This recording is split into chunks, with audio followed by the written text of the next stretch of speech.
বিসমিল্লাহির রহমানির রহিম। Kaniganj girls school and কলেজের অনলাইন ক্লাসে তোমাদের স্বাগত। প্রিয় শিক্ষার্থীবৃন্দ, তোমরা সবাই ভালো আছো? নবম ও দশম শ্রেণীর শিক্ষার্থীবৃন্দ, তোমরা সবাই ভালো আছো, সুস্থ আছো? আজকে আমি তোমাদের চতুর্দশ অধ্যায় 14 অধ্যায়ের ভূগোল ও পরিবেশ বিভাগের 14 অধ্যায়ে বাংলাদেশের প্রাকৃতিক দুর্যোগ নিয়ে আলোচনা করবো। বাংলাদেশের কী কী প্রাকৃতিক দুর্যোগগুলো হয় এটা নিয়ে আমি আলোচনা করবো। বাংলাদেশের প্রাকৃতিক দুর্যোগ। বাংলাদেশের প্রাকৃতিক দুর্যোগ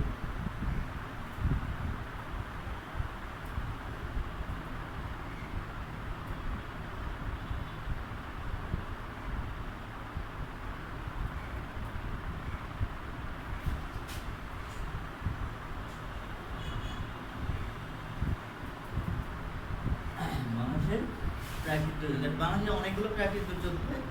বাংলাদেশ পৃথিবীর অন্যতম প্রাকৃতিক দুর্যোগপূর্ণ একটি দেশ। ঘূর্ণিঝড়, জলোচ্ছ্বাস, বন্যা, খরা ইত্যাদি প্রাকৃতিক দুর্যোগ প্রতি বছরই আমাদের জীবন, সম্পদ ও পরিবেশে বিপুল ক্ষতিগ্রস্ত করে। অর্থাৎ এটি আমাদের দেশে একটা নিত্যদিনের নয়, প্রতি বছর এই ঘটনাটা ঘটে থাকে। যেমন এটা ঘটার ফলে জীবন, সম্পদ এবং প্রাকৃতিক পরিবেশের নানান ধরনের সমস্যা সৃষ্টি করে দিয়ে যায়, ক্ষতিগ্রস্ত করে দিয়ে যায়। আমাদের ভৌগোলিক অবস্থা এসব দুর্যোগের অন্যতম কারণ। আমাদের যে ভৌগোলিক যে অবস্থানটা, বাংলাদেশের ভৌগোলিক অবস্থানটার কারণে এই ঘূর্ণিঝড় হচ্ছে অন্যতম কারণ। ঘূর্ণিঝড়ের এই যে প্রাকৃতিক দুর্যোগ এই ভৌগোলিক অবস্থানের কারণে প্রাকৃতিক দুর্যোগ হয়ে থাকে সাধারণত। দুর্যোগ এবং বিপর্যয়। আমাদের মতো দুর্যোগ প্রবণ দেশে প্রতিটি নাগরিক বিপর্যয় ও দুর্যোগ ব্যবস্থাপনা ইত্যাদি সম্পর্কে সাম্যক ধারণা থাকা প্রয়োজন। দুর্যোগ হচ্ছে এরকম একটি ঘটনা যা সমাজের স্বাভাবিক কাজকর্মকে প্রসারণ বা বিঘ্ন ঘটায় এবং জীবন, সম্পদ ও পরিবেশের ব্যাপক ক্ষতি সাধন করা যায়। দুর্যোগ হলো যা সমাজ এবং সমাজের স্বাভাবিক কাজকর্ম যা থাকে, দেশের স্বাভাবিক কাজকর্ম যা থাকে, এই কাজকর্মকে কী করে? স্বাভাবিক কাজকর্মকে বিঘ্নিত করে। অর্থাৎ সম্পদ, প্রাকৃতিক পরিবেশ এবং ঘরবাড়ি নানা কিছু কি ধ্বংস করে দিয়ে যাবে, নষ্ট করে দিয়ে যাবে, ক্ষতি সাধন করে। এটাই হচ্ছে কি দুর্যোগ। দুর্যোগ কোনো স্থানের জনবসতিকে সম্পূর্ণরূপে ধ্বংস করে দেয়, যার ফলে জনবসতি পূর্বের অবস্থায় ফিরে আসতে পারে না।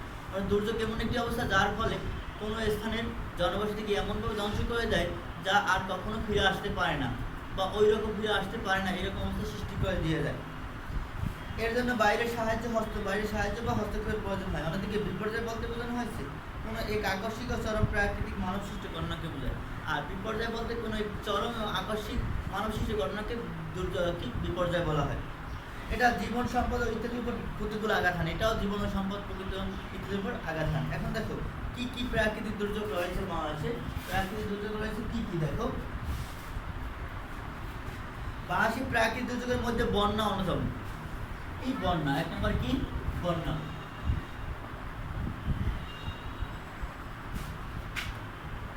বাংলাদেশের প্রাকৃতিক দুর্যোগের মধ্যে বন্যা হচ্ছে অন্যতম। এটা প্রতি বছর বন্যা হয়ে থাকে আমাদের দেশে। এদেশের মানুষের বন্যা যেমন ভয়াবহ, তেমনি অর্থনৈতিক অবস্থার উপর অপরিসীম প্রভাব ফেলে। অর্থনৈতিক অবস্থার উপর অপরিসীম প্রভাব ফেলে, যা অর্থনৈতিক অবস্থার বিরূপ প্রভাব ফেলে। অর্থনৈতিক অবস্থাকে কি ক্ষতিগ্রস্ত করে ফেলে, পরিবেশের ক্ষতিগ্রস্ত করে, সমাজ ও জীবন ও সম্পদের ক্ষতিগ্রস্ত করে ফেলে। প্রকৃতপক্ষে দেশের প্রেক্ষিতে কোনো এলাকা প্লাবিত হয়, যদি মানুষের জীবন ও সম্পদের ক্ষতি সাধন করা হয়, তখন তাকে বন্যা ধরা হয়েছে। অর্থাৎ বন্যার সংজ্ঞাটা হচ্ছে যে বন্যা হচ্ছে এমন একটা অবস্থা যা পরিবেশ এবং মানুষের সম্পদের ক্ষতিগ্রস্ত করে, তখন তাকে বন্যা বলা হয়। কিন্তু পানি উঠলো কিন্তু ক্ষতি সাধন হলো না, একদিন পর আবার নেমে গেলো, এটাকে আমরা বন্যা বলতে পারবো না বা বন্যা বলা যাবে না। বাংলাদেশে একটি নদীমাতৃক বা বৃষ্টিবহুল দেশ। এখানে বার্ষিক বৃষ্টিপাতের পরিমাণ 203 সেন্টিমিটার, আর মিলিমিটার হলে 2300 মিলিমিটার। 57টি আন্তর্জাতিক নদী সহ মোট 700টি নদী এদেশে জালের মতো বিস্তার করে আছে। এর মধ্যে 54টি হচ্ছে উৎসস্থল ভারতে। দেখো বাংলাদেশের জালের মতো ছড়িয়ে ছিটিয়ে নদী রয়েছে প্রায় 700টির মতো নদী রয়েছে। আন্তর্জাতিক নদী রয়েছে কয়টি? আন্তর্জাতিক নদী হয়েছে 57টি। আন্তর্জাতিক নদী হয়েছে 57টি। এর মধ্যে ভারতের উৎপত্তি 54টি, আর বাকি 3টি নেপালে।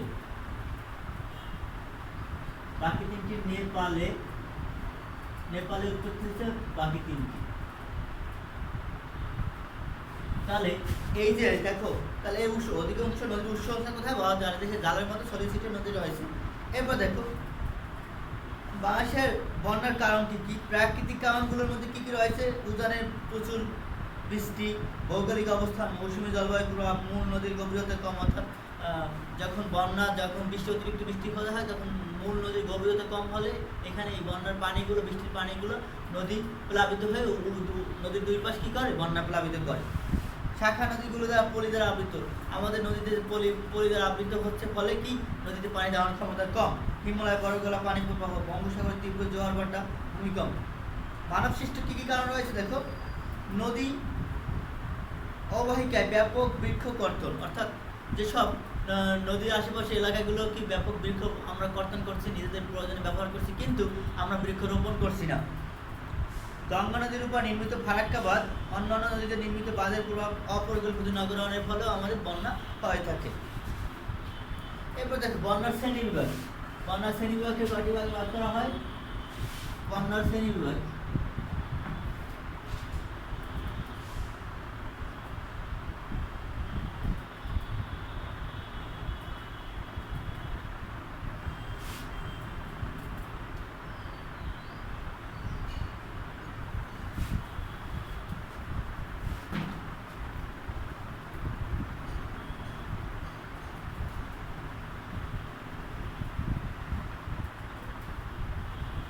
বন্যা শ্রেণী বিভাগকে প্রধানত কয়েকটি ভাগে ভাগ করা হয়। এক নম্বর হচ্ছে মৌসুমী বন্যা। মৌসুমী বন্যা,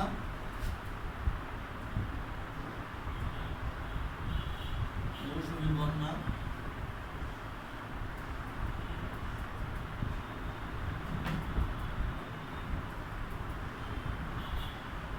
দুই নম্বর হচ্ছে আকস্মিক বন্যা,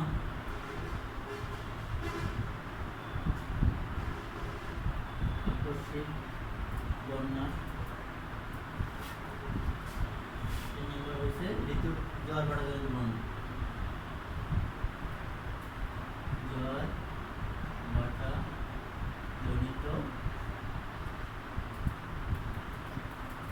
ভাটা জনিত বন্যা। আচ্ছা, এখন ঋতুভিত্তিক মৌসুমী বন্যা ঋতুভিত্তিক বিস্তৃত এলাকা। এটা দেখো মৌসুমী বন্যা সাধারণত ঋতুভিত্তিক হয়, এটা ব্যাপক বিস্তৃত এলাকা জুড়ে হয়ে থাকে, ক্ষতির পরিমাণ অনেক বেশি হয়ে থাকে, পানির হ্রাস বৃদ্ধির গতি ধীরে গতিতে হয়। অর্থাৎ মৌসুমী যে বন্যাটা হয় এটা ঋতুভিত্তিক হয়, এক একটা ঋতুতে মৌসুমী ভিত্তিক বন্যা হয়ে থাকে, এটা ক্ষতির পরিমাণটাও বেশি হয়, এটা দীর্ঘ সময় স্থায়ী থাকে। এরপর আকস্মিক বন্যা, এটা পানির হ্রাস বৃদ্ধির হারটা দ্রুত হয়ে যায়, পানির হ্রাস বৃদ্ধির হারটা কি খুব দ্রুত হয়ে থাকে, পানির হ্রাস বৃদ্ধির হারটা দ্রুত হয়ে থাকে। পার্বত্য এলাকায় এই বন্যা দেখা যায়, পার্বত্য এলাকায় এই বন্যা সাধারণত দেখা যায়। এরপর দেখো জোয়ার ভাটাজনিত বন্যা, এটা স্বল্পস্থায়ী, এটি বেশিক্ষণ স্থায়ী থাকে না। জোয়ার ভাটাজনিত বন্যাটা সাধারণত স্বল্পস্থায়ী, এটি বেশিক্ষণ স্থায়ী থাকে না। সাধারণত উচ্চতা 3 থেকে 6 মিটার হয়। অমাবস্যা পূর্ণিমার সময় এটা ভয়াবহ রূপ হয়, এটি বেশি সময় স্থায়ী থাকে না, এটি অল্প সময়ের জন্য স্থায়ী থাকে। এটি অমাবস্যা এবং পূর্ণিমার তিথিতে এটি বেশি ভয়ঙ্কর রূপ ধারণ করে। বন্যার প্রভাবে কী কী হয় দেখো, আমাদের ফলাফল যেটা বাংলাদেশে বন্যার ক্ষয়ক্ষতি ব্যাপক, বন্যা এলাকা প্লাবিত হয়, বিপুল পরিমাণ ফসলের ক্ষতি হয়, মানুষের প্রাণহানি ঘটে, স্বাভাবিক জীবনযাত্রা ব্যাহত হয়, পশু পাখির জীবন বিপন্ন হয়, ধ্বংস হয় সম্পদ। 2000 সালে বন্যায় দেশের 16টি জেলায় 1.84 লক্ষ হেক্টর জমির ফসল বিনষ্ট হয়।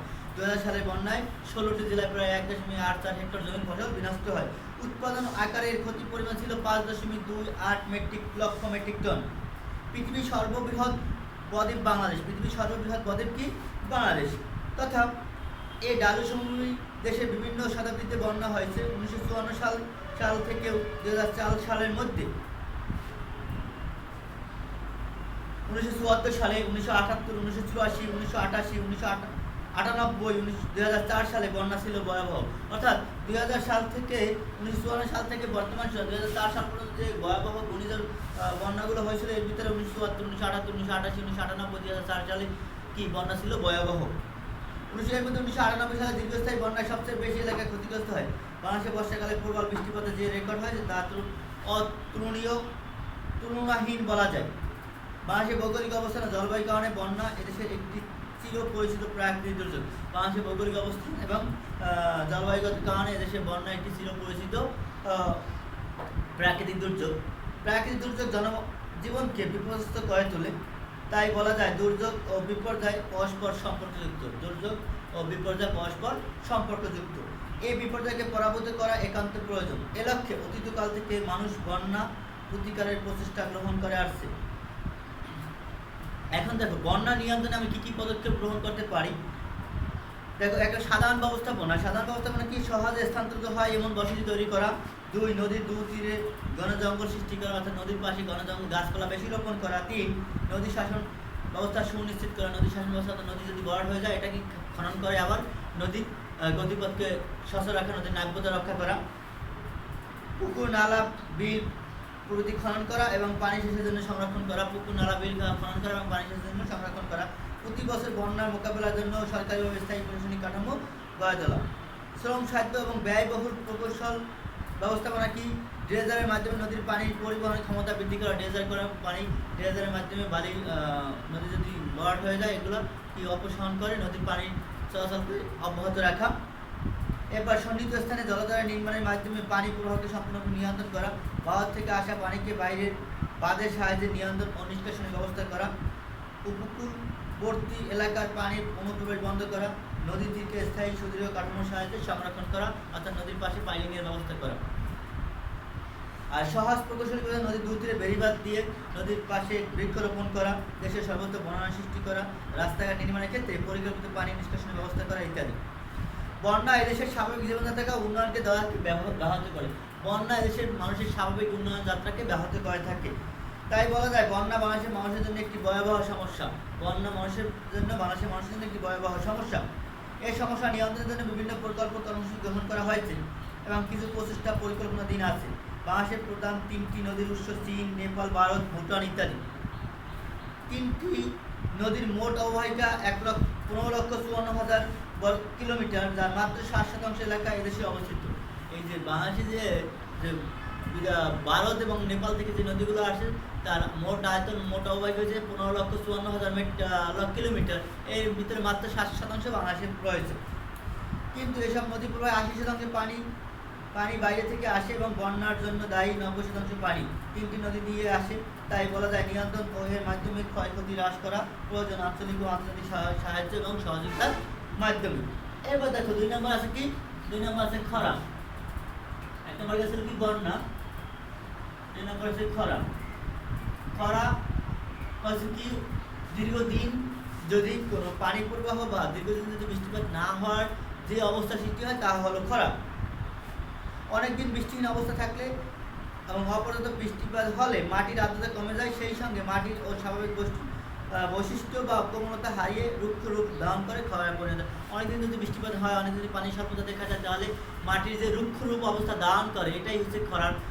আর এর ফলে ব্যাপক ক্ষতিগ্রস্ত হয়, কৃষিকাজ হয় না। তারপর কি তোমার খাবার পানির সংকট দেখা যায়, গবাদি পশুর খাবার সংকট দেখা যায়, বিভিন্ন ধরনের সমস্যা দেখা দেয়। দেখো কী কী খরার প্রভাবে হয়। আমাদের দেশে উত্তর পূর্বাঞ্চলে খরার প্রভাবে কৃষিজ ফসলের উৎপাদন কমে যায়, অর্থাৎ কৃষিকাজের ফসলের উৎপাদন কমে যায়। 2, খাদ্যদ্রব্যের অভাব হওয়ায় দুর্ভিক্ষ দেখা দিবে। খাদ্যদ্রব্য অভাব হওয়ায় দুর্ভিক্ষ দেখা দেয়। উপদ্রব অঞ্চলে পানির অভাব দেখা যায়। প্রবল উত্তাপের বিভিন্ন ধরনের অসুখের অতিরিক্ত খরার ফলে কি খাবার পানির সংকট দেওয়ার ফলে বিভিন্ন ধরনের মারাত্মক রোগের দেখা দেয়, মারাত্মক রোগের অসুখের প্রভাব দেখা দেয়। পরিবেশ রুক্ষ হয়ে যায়, অগ্নিকাণ্ডের উপদ্রব পড়ে যায়। পরিবেশ শুষ্ক হয়ে যায় এবং উপদ্রব এলাকায় কি বিভিন্ন ধরনের অগ্নিকাণ্ডের উপদ্রব শুষ্ক অবস্থা হলে অগ্নিকাণ্ড উপদ্রব হয়ে বেশি হয়ে থাকে। বৃষ্টিহীন এবং খরাযুক্ত পরিবেশে মানুষ ও জীবজন্তুর স্বাভাবিক কাজকর্মে বিঘ্ন সৃষ্টি করে। বনসম্পদ বৃদ্ধি তথা অধিক বৃক্ষরোপণ করে ভূগর্ভস্থ পানির ব্যবহার কমিয়ে এই ধরনের প্রাকৃতিক দুর্যোগের কিছুটা নিয়ন্ত্রণ করা যায়। এবার দেখো ঘূর্ণিঝড়। প্রচণ্ড শক্তিশালী এবং মারাত্মক ধ্বংসকারী বাংলাদেশের একটি সমৃদ্ধ প্রাকৃতিক দুর্যোগের মধ্যে ঘূর্ণিঝড় হচ্ছে উল্লেখযোগ্য। প্রচণ্ড শক্তিশালী কিন্তু হচ্ছে ঘূর্ণিঝড়।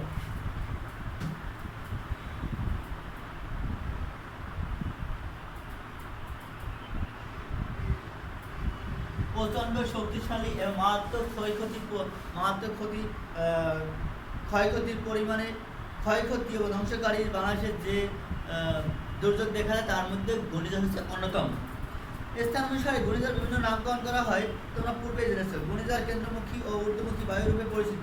এর কেন্দ্রস্থল নিম্নচাপ এবং পাশে উচ্চচাপ বিরাজ করে। অর্থাৎ ঘূর্ণিঝড় যেখানে উৎপত্তি হয়, ঘূর্ণিঝড় এখানে উৎপত্তি হলে এখানে হচ্ছে কি, এখানে হচ্ছে নিম্নচাপ এবং এর আশেপাশে কি হবে, উচ্চচাপ সৃষ্টি হবে। বর্ষাকালে দক্ষিণ পশ্চিম মৌসুমী বায়ুর কারণে এর বাংলাদেশে আশ্বিন কার্তিক ও চৈত্র বৈশাখ মাসে এই ঘূর্ণিঝড় সংঘটিত হয়ে থাকে। বর্ষাকালে দক্ষিণ পশ্চিম মৌসুমী বায়ুর কারণে ঘূর্ণিঝড় হয়। এ ধরনের প্রতিক্রিয়া সৃষ্টি হয়। বাংলাদেশের দক্ষিণে ফানেল এলাকার আকৃতির কারণে এ দেশের অধিকাংশ ঘূর্ণিঝড় সংঘটিত হয়ে থাকে। ঘূর্ণিঝড় একটি সাময়িক প্রাকৃতিক দুর্যোগ, এটা বেশি সময় স্থায়ী থাকে না, অল্প কম কিছু সময় স্থায়ী থাকে, এরপর আবার এটা শেষ হয়, কিন্তু এর ক্ষয়ক্ষতির পরিমাণ অধিক ক্ষয়ক্ষতি করে দিয়ে যায়। গত 3 দশকে বাংলাদেশের পূর্বাংশে বেশি ঘূর্ণিঝড় সংঘটিত হয়েছে, বিশেষ করে চট্টগ্রাম, কক্সবাজার, টেকনাফ, সন্দ্বীপ, হাতিয়া, কুতুবদিয়া, উড়িষ্যার চর জব্বার, চর আলেকজান্ডার প্রভৃতি স্থানে। বাংলাদেশের উপকূলীয় অঞ্চলে সংঘটিত কয়েকটি ঘূর্ণিঝড়ের সময়কাল, নাম ও মৃত্যু মানুষের সংখ্যা নিম্নের সান্নিধ্যে দেখানো হলো। দেখো 12 নভেম্বর 1970 সালে ক্রান্তীয় ঘূর্ণিঝড় প্রায় 5 লক্ষ লোক মানুষ মারা যায়। 29 নভেম্বর 1988 ক্রান্তীয় ঘূর্ণিঝড় 1,08,000 লোক মারা যায়। 29 এপ্রিল 1991 সালে ক্রান্তীয় ঘূর্ণিঝড় প্রায় 5,708 জন লোক মারা যায়। 15 নভেম্বর 2007 সিডর 3,447 জন লোক মারা যায়। 25 মে 2009 আইলা প্রায় 330 জন লোক মারা যায়। এটা হচ্ছে আমাদের দেশে যে ঘূর্ণিঝড়ের কারণে যে ক্ষয়ক্ষতির পরিমাণটা এখানে নির্ভর মানুষের যে মানুষ প্রাণহানি করেছে, প্রাণহানির সংখ্যাটা এখানে উল্লেখ করেছে। এছাড়াও পরিবেশ এবং প্রাকৃতিক সম্পদের ব্যাপক ক্ষতি সাধন করে গেছে এই ঘূর্ণিঝড়। এরপর দেখো নদী ভাঙন।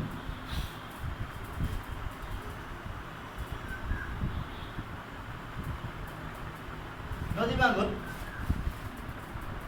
নদী খাতে পানি প্রবাহের কারণে পার্শ্ব ক্ষয়কে নদী ভাঙন বলে। পলিমাটি গঠিত সমভূমি অধ্যুষিত বাংলাদেশের নদী ভাঙনে প্রতি বছর প্রচুর ঘর বাড়ি রাস্তাঘাট ধ্বংস হয়, অনেক মানুষ প্রাণহানি ঘটে, অনেক মানুষের কি হয়, প্রাণহানি ঘটে থাকে।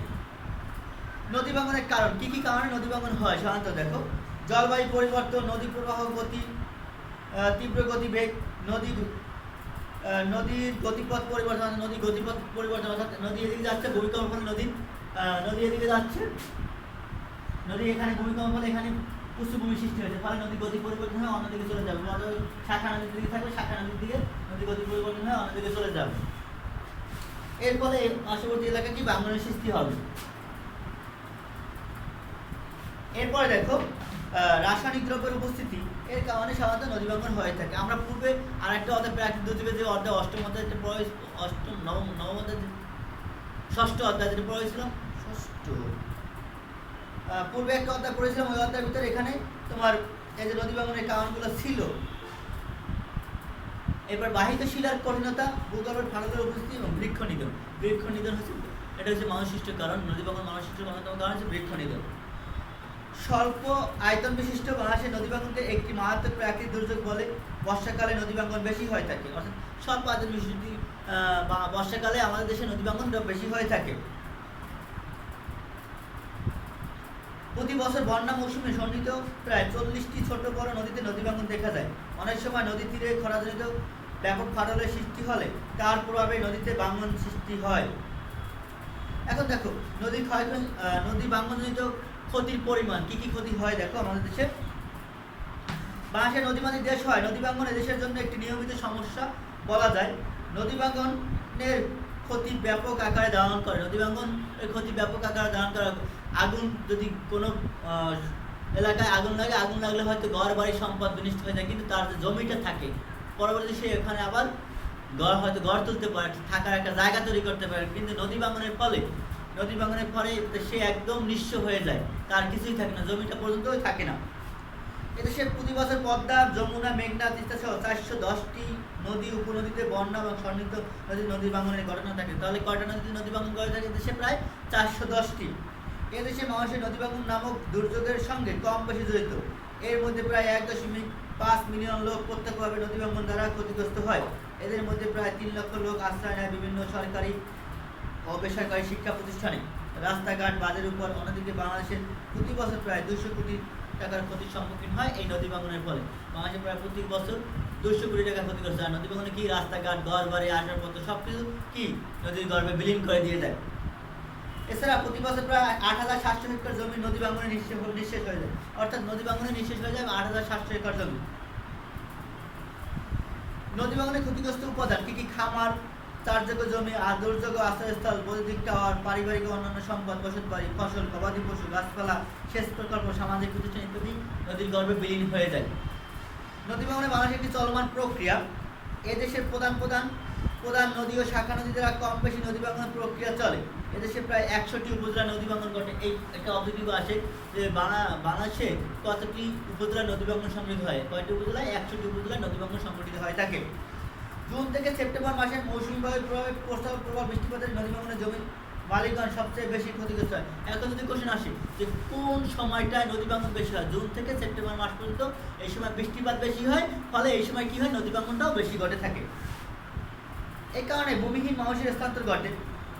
তাদের নির্দিষ্ট কোনো কাজের সুযোগ থাকে না, সঙ্গে তারা সামাজিক মর্যাদাও হারায়। ফলশ্রুতিতে তারা দুর্ভিক্ষের সাথী হয়, শহর ও নগরে বাসমান মানুষে পরিণত হয় এবং সর্বোপরি সরকারের বোঝা হয়ে দাঁড়ায়। তাহলে আমি দেখো যে পর্যন্ত আমি পড়াইলাম আজকে বন্যা, খরা, ঘূর্ণিঝড়, নদী ভাঙন, এটা সম্পর্কে আমি আজকে তোমাদের বাড়ি কাজ দিয়ে রাখি।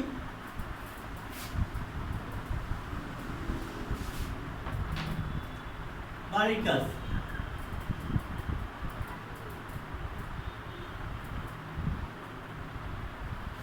কাজ কি থাকতে পারে?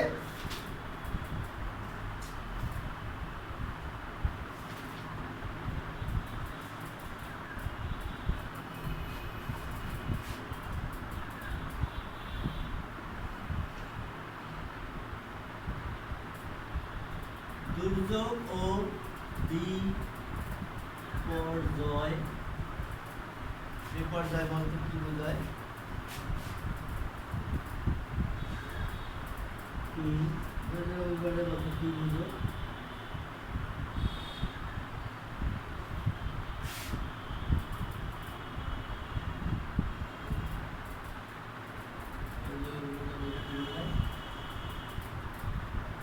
বাংলাদেশে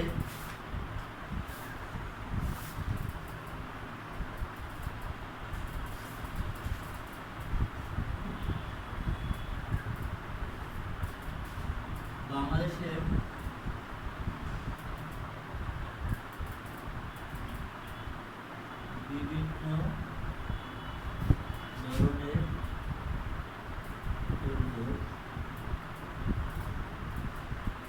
দুর্যোগের ব্যাখ্যা করে।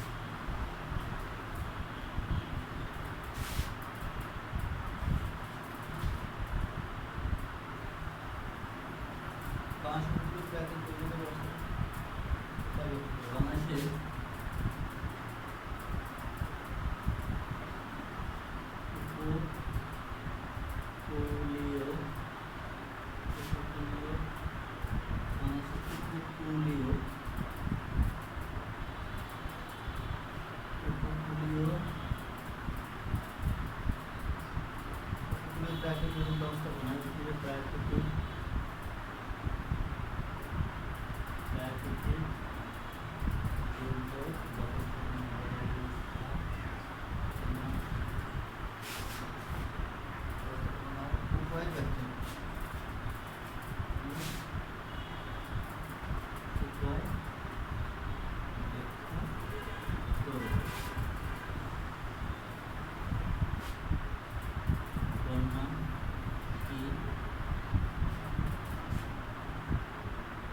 বন্যার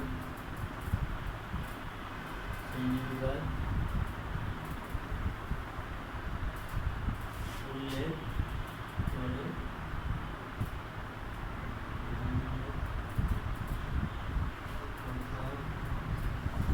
বন্যার কারণ ও ফলাফল আলোচনা করে। তাহলে আমি এই যে চারটা কোশ্চেন, এই চারটা কোশ্চেন তোমাদের বাসায় বাড়ির কাজ রইলো, তোমরা বাসায় ভালো করে পড়াশোনা করে রাখবে আর কোশ্চেনগুলো সমাধান করার চেষ্টা করবে। ঠিক আছে? সবাই ভালো থাকো, সুস্থ থাকো। আল্লাহ হাফিজ।